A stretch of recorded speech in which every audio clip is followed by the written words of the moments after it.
Al-Imam Ahmad bin Isa Al-Muhajir. Al-Imam Ahmad bin Isa Al-Muhajir begitu menjelang di Basrah terjadi konflik. Dia udah membaca dengan firasat beliau, ittaqu firasatul mu'min fa innahu yanzur binurillah. Maka beliau melihat potensi konflik yang terjadi dengan mengatasnamakan agama antara muslim dengan muslim di Irak dari zaman dulu memang.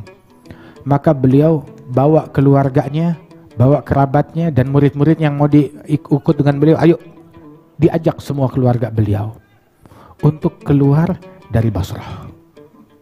Cari tempat untuk menyelamatkan apa?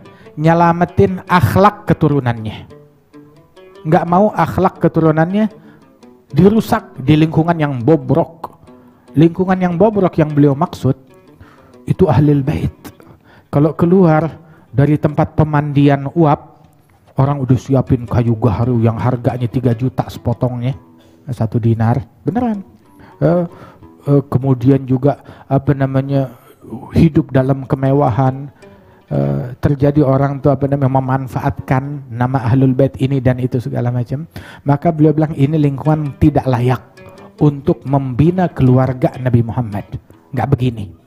Maka beliau putuskan hijrah keluar dari Basrah, tiap hari istikharah tempat mana hingga beliau pergi haji ziarah ke makam Nabi Muhammad, dapat isyarat begitu istikharah beliau mantap untuk pergi ke Hadramaut, dan beliau hijrah ke Hadramaut, memilih Hadramaut sebagai tempat hunian bagi keluarganya, diibaratkan bagaikan bahteranya Nabi Nuh yang menyelamatkan keluarganya di situ. Dan beliau memberikan nasihat kepada adik beliau, Al-Imam Muhammad bin Isa bin Muhammad Nagib bin Ali Al-Uraidhi bin Ja'far Sadiq bin Muhammad Al-Bagir bin Ali Zainal Abidin ibn Al-Husain bin Ali bin Abi Talib wa Abda Fatimah binti Nabi Muhammad. Muhammad bin Isa, saudara beliau, itu kebetulan menjabat sebagai gubernur di Basrah. Maka beliau bilang keluar, lengser, lepas tuh jabatan. Begitu. Apa kamu mampu menjalankan hukum seperti hukumnya Abu Bakar dan Umar dan Utsman dan Ali? Kamu bisa ngejalanin hukum seperti hukumnya mereka? Loh, nggak bisa, sulit. Nah, khalas, lepas, kasih sama orang lain. Warisannya kita bukan di sini. Orang ngira khilafah kursi, kagak. Khilafah bukan khilafah kursi, khilafah adab, khilafah akhlak.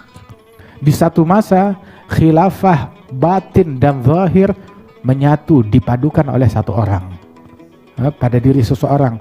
Zamannya Rasulullah, zamannya Sayyidina Abu Bakar, zamannya Sayyidina Umar, zamannya Sayyidina Uthman, zamannya Sayyidina Ali, zamannya Sayyidina Hasan. Selama 6 bulan itu khilafah dipadukan, khilafah zahir dan batin dimiliki oleh satu orang. Setelahnya Al-Hasan bin Ali, maka diserahkan khilafah kepada Muawiyah. Khilafah yang zahir ambil tuh kursi, tinggal khilafah yang batin dipegang oleh Sayyidina Al-Hasan bin Ali. Waktu Sayyidina Al-Hasan bin Ali menyerahkan khilafah yang zahirah kepada Muawiyah, Habib Umar bilang udah nggak tersisa setitik kebaikan pun di situ. Kalau di situ masih tersisa setitik kebaikan aja, nggak bakalan dilepas oleh Al-Hasan bin Ali. Karena udah nggak ada baiknya, udah nggak kesisa setitik apapun juga dari kebaikan dalam khilafah tersebut, lu makan begitu. Soalnya itu khalas, tinggal warisannya Fir'aun, udah nggak ada tangannya Nabi Muhammad di situ. Khilafahnya Rasulullah dalam akhlak, dalam batin, dalam istiqamah, dalam taqwa, dalam ilmu, dalam adab. Itu yang ada pada diri beliau, dan ahlul bait nggak pernah lepas dari khilafah yang batinah ini. Dalam akhlak mereka, dalam perangai mereka, dalam keilmuan mereka, terus hingga zaman kita ini.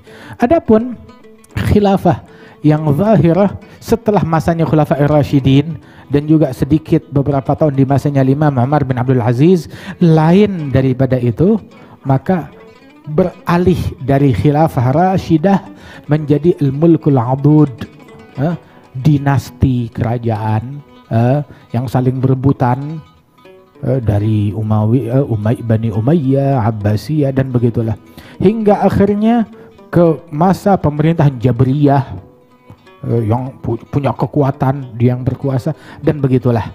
hingga di masa kita, dan nanti kelak akhir zaman bakal kembali masa daripada khilafahnya Rasulullah sallallahu alaihi wasallam yang dipimpin oleh Imam Sayyidina Mahdi.